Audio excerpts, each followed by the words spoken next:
欧盟要在2025年全面禁止黄金签证。大家好，我是打破移民信息差的喜雅姐，今天要和大家聊的是超级重磅的欧洲移民新动态。大家有没有听说欧盟打算2025年把黄金签证给关停啊？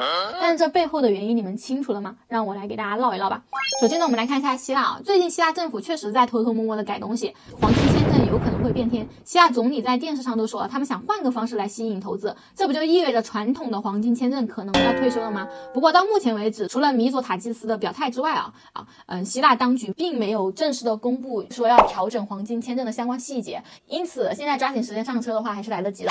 西班牙这个朋友他也不太安静，最近左翼政党他是连任了，这也就意味着政策可能会有大的变动。关于黄金签证呢，他们也在考虑要不要提高这个投资金额，或是直接取消。这个政治风云变幻的真的是让人琢磨不透。再来看一下一直想加入欧盟的这个土耳其，其实近年来土耳其一直都是热门的移民国家但是他们现在那边的动作也不小。投资入籍门槛他们也是打算提高了，他们要从40万美金涨到60万美金或者更高。另外呢，无犯罪记录证明的新规定也是为了提高申请者的申请质量，确保引入的都是高素质的投资者。